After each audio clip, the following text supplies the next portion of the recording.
실리콘 포토닉스는 보시다시피 여기 지금 삼성전자 하나를 제외하면 앞뒤로 아무 회사도 없죠. 롯데가 사간 다음에 지금 계속 업황이 지금 죽을 쓰고 있는데, 일진이 만약에 이걸 계속 가지고 있었다?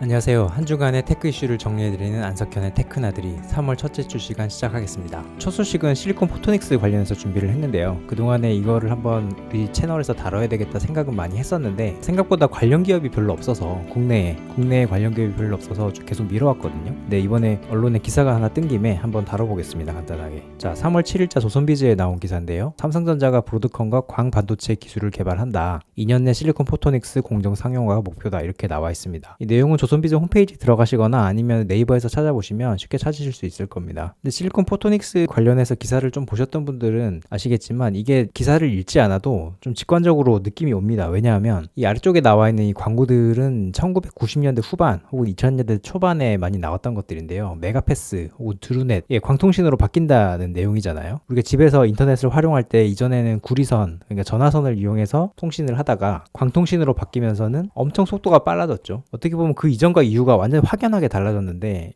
인터넷이라는 것도 결국에는 광통신의 도움 없이는 지금과 같은 모습을 갖추지 못했을 겁니다. 그래서 우리는 직관적으로 알고 있습니다. 이 통신이라는 게 구리선을 사용할 때와 광통신을 사용할 때 완전히 다른 거구나. 이전과 이후가 완전히 바뀌는구나 라는 걸 직감적으로 알 수 있습니다. 특히나 저처럼 40대이거나 그 이상인 분들은 이거를 학창시절에 계속 느끼면서 왔기 때문에 아주 직감적으로 알 수가 있죠. 그리고 이 실리콘 포토닉스라고 하는 건 결국에 광통신의 개념을 반도체 레벨로 끌어내리는 거거든요. 자, 이 아래쪽에 보시는 게 지금 데이터 센터, 그러니까 우리가 인터넷을 활용할 때 그 백단에서 그 데이터를 처리하는 시설의 모습인데요. 데이터 센터와 데이터 센터 간의 통신은 이미 광통신으로 되어 있습니다. 그리고 데이터 센터 그 내부에 코어라는 부분과 스파인이라는 부분도 서로 간에 광통신으로 연결되어 있습니다. 그런데 지금 광통신이 연결 안 된 부분은 각각의 서버와 스토리지 안에 있는 반도체들이죠. 그 안에 있는 반도체들은 워낙 서로 간의 거리가 짧기 때문에 굳이 이런 것까지 광통신으로 해야 되냐. 왜냐하면 광통신이라는 게 거리가 길어질수록 효용 가치가 높아지는 거거든요. 그래서 지금은 구리선을 쓰고 있었는데, 여기 보시면 CU Today, 이 CU가 편의점 아니고 구리죠. 이 구리로 지금 통신을 하고 있는데, 이 부분까지 실리콘 포토닉스로 바꾸려고 하는 트랜지션이 일어나고 있다. 이런 설명이죠.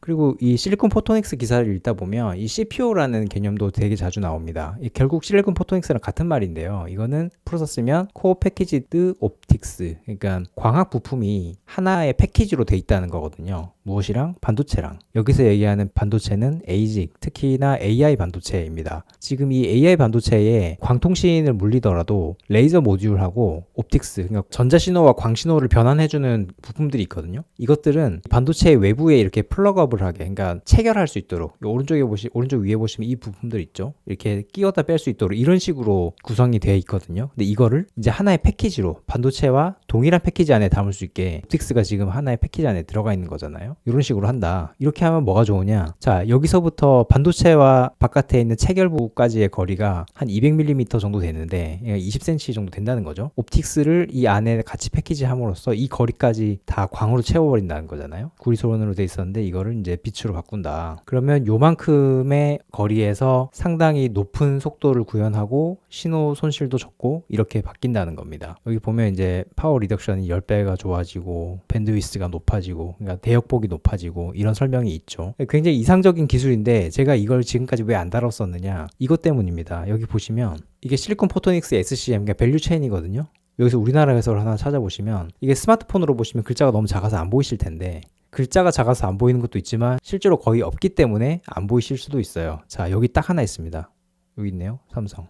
이것 말고는 다 미국, 유럽, 중국 회사들입니다. 그래서 작년 하반기에 반도체 업계에서 갑작스레 크게 회자됐던 기술이 두 개가 있는데, 하나가 실리콘 포토닉스고 하나가 유리기판이에요. 근데 지금 한 반년 정도 지나서 생각해 봤을 때 실리콘 포토닉스는 어느 정도 이게 국내에서 붐이 줄어든 것 같고, 유리기판은 여전히 뜨겁죠. 그 이유가 뭐냐 하면, 유리기판은 유리 원장을 제외하면 거기에 구멍을 뚫고 도금을 하고 메탈라이제이션을 하고 하는 소재 부품 장비 회사들이 다 우리나라 회사들이 어느 한 자리는 다 가 있습니다. 근데 실리콘 포토닉스는 보시다시피 여기 지금 삼성전자 하나를 제외하면 앞뒤로 아무 회사도 없죠. 이러면 실제로 이 산업이 꽃을 피운다 해도 우리나라랑 무슨 관련이 있죠? 그렇기 때문에 지금 국내 국내에서는 좀 붐이 줄어들었고 제가 그동안에 잘 다루지 않았던 이유입니다. 이게 보면 특이한 게 있는데 PIC, 그러니까 반도체의 전기 신호와 광학 신호를 변환해주는 부품이거든요. PIC 디자인이나 에피웨이퍼, 파운드리, 트랜시버, 그리고 이퀴먼트 뭐 전부 다 바글바글 하잖아요. 플레이어들이 바글바글한데 딱 하나 SOI 서브스트레이트는 하나, 둘, 셋, 4개밖에 없습니다. 어떻게 보면 이 지금 경쟁 구도가 어떻게 돼갈지는 모르겠지만 최소한 이 분야에서만큼은 과점이 이루어질 수 있다는 거죠. 다른 분야에서는 뭐 과점이라는 건 생각도 할 수 없을 것 같습니다. 그럼 이 SOI라는 게 뭐냐? 이 앞에서 봤던 이 PIC 있죠? 이 PIC가 결국에는 실리콘 포토닉스, 그러니까 CPO를 가능하게 하는 부품인데 포토닉스 IC거든요. 광 반도체죠. 반도체의 전기 신호를 빛으로 바꿔주고 빛을 전기로 바꿔주고 중간 가교 역할을 하는 핵심 소자거든요. 이 소자를 만들 때 사용하는 웨이퍼가 SOI라는 웨이퍼입니다. 수직면을 잘라서 보면 이렇게 생겼어요. 그 보통의 반도체를 만드는 실리콘 기판은 그냥 실리콘 하나로 이렇게 돼 있잖아요. 근데 여기는 베이스 실리콘이 있고 그 위에 베리드 옥사이드가 있습니다. 그러니까 매립되어 있는 옥사이드 층이라는 거죠. 이게 절연층이 있고 그 위에 이제 트랜지스터를 이렇게 만드는 거거든요. 그래서 이 베리드 옥사이드가 있기 때문에 이 사이에 누설 전류도 적고 굉장히 반도체 성능이 좋아진다고 해요. 그래서 PIC를 만드는데 SOI 서브스트레이트가 필수고 SOI 파운드리가 필수라고 합니다. 웨이퍼 방면에서 제일 잘하는 회사는 소이텍이라고 하고요. 4개밖에 없긴 하지만 그리고 이 SOI 파운드리 방면에서는 글로벌 파운드리가 가장 생산 능력이 많다고 하네요. 이 회사에 이 22FDX 공정하고 12FDX 공정이 있는데 이 두 개가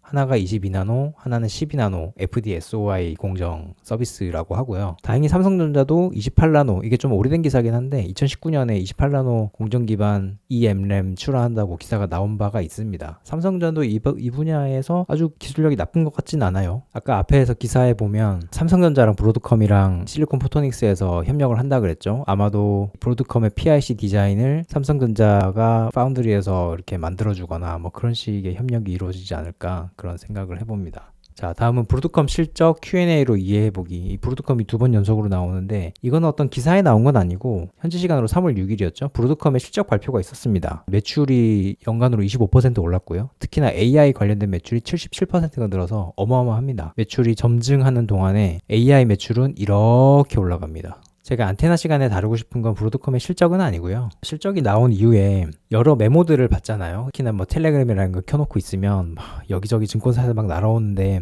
읽어보다 보면 정말 무슨 내용인지 잘 모르겠어서 저처럼 20년 가까이 테크 쪽을 들여다봤던 사람도 이걸 집중해서 읽지 않으면 도저히 무슨 말인지 모르겠어요. 그래서 제가 관련해서 좀 해설을 해드리고 싶어서 이 자리를 준비를 했습니다. 보면 이건 SK증권에서 온 메모인데요. 친절하게도 Q&A를 한번 정리를 해주셨어요. 근데 이렇게 질문을 합니다. 디자인 윈과 출하 사이에 전환 비율이 어느 정도 된다고 보는가? 그러기에 대해서 우리는 단순히 고객이 우리 제품을 설계에 포함했다는 이유만으로 디자인 윈이라고 하지 않음. 실제 대량 생산이 되고 배포 단계에 도달해야 디자인 윈으로 인정. 무슨 말일까요?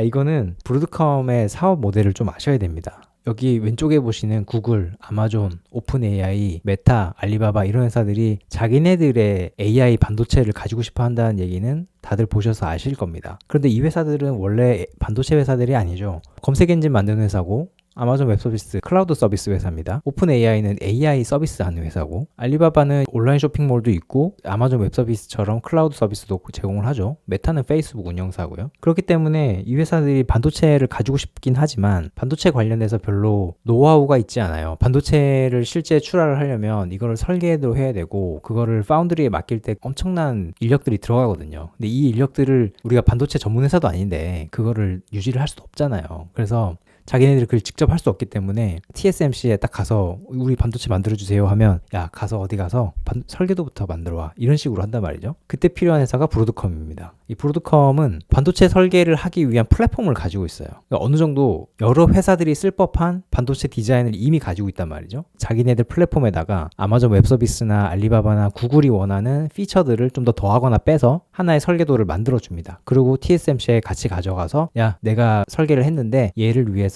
만들어줘 이렇게 하는 거거든요. 그런데 반도체를 가지고 싶어하는 회사들도 반도체 관련 인력을 유지하지 않아도 브로드컴만 찾아가면 자기네들 브랜드의 반도체를 만들 수가 있습니다. 자, 여기까지 이해하시고 앞에 다시 돌아가 보면 디자인 윈과 출하 사이의 전환 비율이 어느 정도 된다고 보는가? 디자인 윈이라고 하는 건 브로드컴 입장에서 아마존 웹 서비스의 반도체를 우리가 설계해 주기로 했어. 구글의 TPU를 우리가 설계해 주기로 했어. 그리고 오픈 AI의 AI 반도체를 우리가 설계해 주기로 했어 라는 의미입니다. 디자인 윈. 그러니까 우리 디자인이 이겼다는 거죠. 이겼다는 게 달리 어디 누구한테 이겼다는 게 아니라 우리가 그 회사의 반도체를 만들어주기로 했다. 계약을 체결했다. 이런 의미거든요. 근데 그 사이에 전환 비율이 어느 정도 되냐. 이런 겁니다. 브로드컴이 아마존 웹 서비스하고 계약을 맺고 이제 TSMC에 가서 반도체를 만들어주세요 라고 계약을 하려고 해도 실제 반도체를 설계를 하다 보면 중간에 프로젝트가 드랍되는 경우가 굉장히 많아요. 10개의 프로젝트를 한다고 해서 10개의 반도체가 다 양산을 들어가는 게 아니라 우리가 10개를 계약은 했지만 중간에 하나는 성능이 좀 모자라서 빠지고 중간에 한 두세 개는 시장 상황이랑 맞지 않아서 빠지고 또 하나는 어째서 빠지고 하다 보면 한 10개의 프로젝트를 한다고 해도 그 중에 하나만 양산이 될 수가 있거든요. 그래서 여기서 물어보는 거는 그래 디자인 윈을 해서 너가 아마존 웹 서비스의 10개의 프로젝트를 수주를 한다고 했을 때 이 중에 실제 양산에 들어가는 프로젝트는 몇 개가 되냐 이 말이거든요. 이게 왜 중요하냐면 브로드컴 같은 회사의 수익 모델은 그렇습니다. 처음에 디자인 윈을 해서 우리가 반도체를 설계해 주기로 했어요 라고 하면 처음에 NRE라고 하는 초기 개발비를 받습니다. 근데 이거는 그래봤자 수백억, 천억 정도예요. 물론 작은 돈은 아니지만 브로드컴 규모의 회사에서 그렇게 큰 돈도 아닙니다. 이거는 그냥 일시불로 막 끝나는 거고 결국에 본격적인 매출이 올라오는 건 프로젝트가 양산을 해서 TSMC에서 생산을 빵빵빵빵 하면 개당 하나에 얼마씩 받는 거거든요. 그래서 결국엔 양산을 태워줘야 브로드컴의 매출이 이 앞에처럼 드라마틱하게 올라가는 겁니다. 그래서 이런 질문을 한 거죠. 니네가 디자인 윈을 한다고 하면 그 중에 몇 개나 양산하니? 이런 의미입니다. 그 다음 질문은 AI 시장이 추론 중심으로 이동하면 브로드컴의 템은 더 커진다고 볼 수 있는가? 답변을 한번 읽어보시고요. 자, 템. 이것도 이 동네에서는 굉장히 그냥 숨쉬듯이 쓰는 말인데 저 같은 사람들은 사실 이해하기가 쉽지 않습니다. 저는 처음에 템이라는 말을 쓸 때 도대체 뭐야 템버린이야 뭐야 이렇게 생각했었는데 토탈 어드레서블 마켓입니다. 그러니까 전체 시장이죠. 그리고 그 하위 개념으로 SAM도 있습니다. 서비스able 어드레서블 마켓. 그 하위의 개념으로 SOM도 있습니다. 서비스able obtainable 마켓. 자, 제가 만약에 치킨집을 열었다고 생각해보면 내가 생각할 수 있는 전체 시장이라는 건 우리나라에서 몇 마리나 팔리냐라고 가정해볼 수 있겠죠. 사실상 템이라는 건 우리나라 인구 전체야 맞먹습니다. 왜냐하면 1년에 닭 한 마리도 안 먹는 사람은 없잖아요. 최소 한 마리 이상은 다 먹죠. 그러니까 전체라고 볼 수 있죠. 그런데 그렇다고 내가 템을 보면서 장사를 할 수 있느냐? 그렇지 않죠. 왜냐하면 내 치킨집은 어느 한 곳에 고정이 돼 있기 때문에 국민 전체를 대상으로 우리가 장사를 할 수 없잖아요. 그래서 지리적 요건이나 이런 걸 생각해서 또 셈이라는 개념이 생기는 겁니다. 그러면 결국에 내 치킨집에서 도달할 수 있는 거리는 끼케야 2km, 3km, 내 치킨집을 중심으로 2km, 3km 안에 있는 고인구일 거란 말이죠. 그게 이제 유효 시장이라고 해서 템보다는 좀 작은 개념이고 마지막에 있는 쏨이라고 하는 건 이게 수익 시장이라고 하는 건데 자, 치킨집이 2, 3km 안에 내가 있다고 해서 내가 이 인구들한테 답할 수 있냐? 그렇지 않죠. 그 중에는 특정 브랜드를 선호하는 사람들만 있을 거고 그러니까 이런 사람 빼고 저런 사람 빼고 하고 나면 결국 셈에서 남는 이 쏨이라고 하는 게 내가 추구할 수 있는 어떤 시장의 크기가 되는 거죠. 그러면 템이 의미가 없냐? 그런 건 아닙니다. 왜냐하면 이 쏨이라고 하는 게 나의 궁극적인 시장이라고 해도 템 안에서의 부분 집합인 거잖아요. 그래서 이 템이 커야 결국에 쏨도 커지는 거라 템이라는 의미를 격화할 필요는 없습니다. 이 AI 시장이라는 게 지금은 트레이닝 시장, 그러니까는 우리가 LLM이라고 하는 초거대 언어 모델을 한참 학습시키고 있는 중이죠. 그래서 엔비디아의 GPU를 엄청나게 사고 있는데 그 시장이 추론 시장, 그러니까 서비스 중심으로 바뀌면 브로드컴의 전체 시장이 커진다고 볼 수 있는가 이렇게 물어본 거죠. 거기에 대한 대답을 한번 읽어보시면 또 XPU라는 또 말이 나옵니다. 이게 도대체 XPU는 또 뭐야? 자, XPU라고 하면 결국에는 AI 반도체를 XPU 이렇게 치환해서 보셔도 됩니다. 왜냐하면 반도체가 GPU, NPU, TPU, DPU, IPU 막 엄청 많아요. PU는 Processing Unit, 그러니까 처리 장치라는 거고 이 앞에 있는 G나 N이나 T나 이런 것들은 AI 반도체인데 이 AI 반도체가 어느 곳에 방점을 찍어 있는 반도체냐. G는 그래픽이죠. N은 뉴럴이고 T는 텐서, D는 데이터. 그래서 이 모든 걸 합쳐서 XPU라고 하는 겁니다. 이 X에는 뭐든 올 수 있다. 이런 의미예요. 그러니까 XPU라고 하면 그래 너는 AI 반도체구나 뭐 이렇게 생각하셔도 틀리지 않다. 이렇게 생각하시면 될 겁니다. 원래 좀 전문성이 뛰어난 업계일수록 자기네들만의 쓰는 용어를 좀 막 쓰는 경향이 좀 있잖아요. 반도체 쪽도 굉장히 전문화가 돼 있고 금융 쪽도 굉장히 전문화가 돼 있다 보니 서로 간에 만나서 아주 시너지를 일으키는 것 같습니다. 너무 쓰는 말들이 어려워요. 마지막은 신의 한 수로 놓았던 일진그룹 다시 배터리 산업 기웃. 이거는 좀 흥미성으로 가져와 봤습니다. 이번에 인터배터리 가셨던 분들은 아마 일진전기 부스를 보셨을 텐데 여기서 차세대 실리콘 합금 음극재를 내놨습니다. 자, 지금 배터리에 음극재로 사용되는 소재가 흑연이거든요. 이 흑연의 에너지 밀도를 우리가 372mAh 퍼그램 이렇게 표시를 합니다. 1g당 372mAh라는 거죠. 이 실리콘은 이론적인 에너지 밀도가 보통 4200이라고 합니다. 4200mAh 퍼그램. 이론적으로 한 10배 이상 높은 거죠. 그리고 이 실리콘을 음극재로 만드는 방법에는 크게 세 가지가 있는데, 일단 실리콘 옥사이드 방식이 하나 있고, 하나는 실리콘 카본 방식이 하나가 있습니다. 그리고 마지막으로 일진 전기가 하고 있다는 실리콘 알로이, 실리콘 합금이죠. 이 세 개 중에 하나. 지금 양산이 돼서 팡팡팡 나오고 있는 건 실리콘 옥사이드밖에 없습니다. 대주전자재료라고 하는 회사가 아주 잘 하고 있죠, 우리나라에서. 여기에 지금 일진 전기가 우리가 실리콘 알로이로 해보겠다 하는 거거든요. 근데 오늘 뭐 기술적으로 따져보고 싶어가지고 이 주제를 선정한 건 아니고요. 그야말로 신기해서입니다. 왜냐하면 2022년에 일진그룹이 일진 머티리얼즈를 롯데케미칼에 매각했습니다. 그래서 지금은 이 일진 머티리얼즈가 이름이 롯데 에너지 머티리얼즈로 바뀌었죠.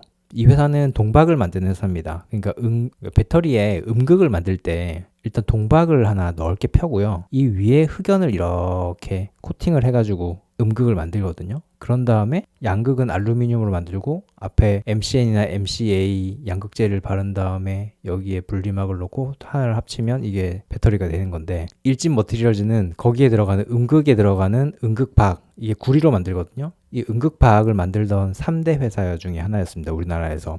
보통 SKC 넥실릭스, 그리고 일진 머티리얼즈, 그리고 솔루스 첨단 소재 이 세 개를 꼽는데 그 중에 하나였어요. 근데 이 회사가 2022년에 롯데에 매각을 했죠. 그때 당시 사실 좀 아깝긴 했습니다. 저 알토란 같은 회사를 왜 파나? 2022년이면 배터리 한참 잘 나갈 때죠. 그래서 저걸 왜 팔까? 저거를 저 돈에 왜 파나? 이런 생각했었는데 지금 보면은 기가 막힌 선구안이었죠. 왜냐하면 2022년 한 중순쯤에 팔았던 것 같은데, 그러고 나서 기가 막히게 전기차 쪽에 캐즘이 일어납니다. 그리고 그보다 더 심각한 건 뭐냐면, 자, 요때 일진이 롯데한테 머티리얼즈를 넘겼는데 글로벌 전지박 수급, 이 전지박이라고 하는 건 이 동박 얘기하는 겁니다. 동박의 수급이 2022년에는 얼추 맞았습니다. 수요가 33만 톤인데 공급이 34만 톤이었으니까 어떻게 보면 공급이 되게 타이트한 거죠. 타이트한데 이 다음 해부터 공급이 이게 기가 막히게 늘어납니다. 근데 수요는 그거보다 좀 슬로우하게 늘어나죠. 그래서 지금 이렇게 공급 과잉 국면이 계속되고 있고, 이거가 해소될 가능성이 별로 없어 보여요, 당분간은. 그래서 롯데가 사간 다음에 지금 계속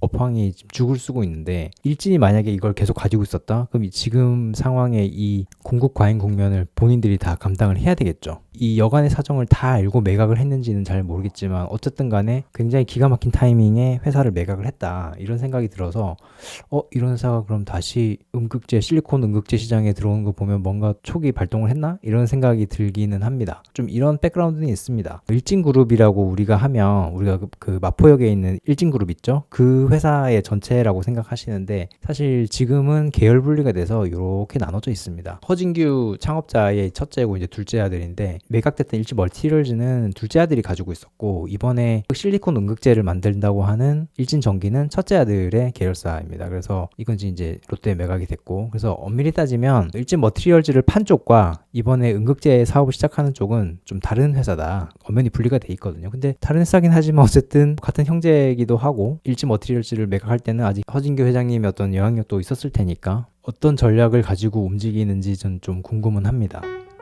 자, 오늘은 이렇게 실리콘 포토닉스 하고요, 그리고 브로드컴, 그리고 일진그룹 배터리 산업 관련해가지고 좀 세 가지 주제를 알아봤습니다. 실리콘 포토닉스는 오늘 좀 되게 간단하게 알아봤는데, 혹시나 앞으로 좀 괜찮은 서플라이어들이 보이면 다시 한번 이지키 포스트 시간에 좀 심도 있게 한번 다뤄보도록 하겠습니다. 지난주에 보니까 제가 안경을 쓰고 있으니까 눈에서 자꾸 레이저가 나가는 것 같더라고요. 이게 반사가 돼서 그런지. 그래서 오늘은 안경 벗고 해봤는데 이해를 해주시고 다음 주에 더 유익한 내용으로 찾아뵙겠습니다. 안녕히 계십시오.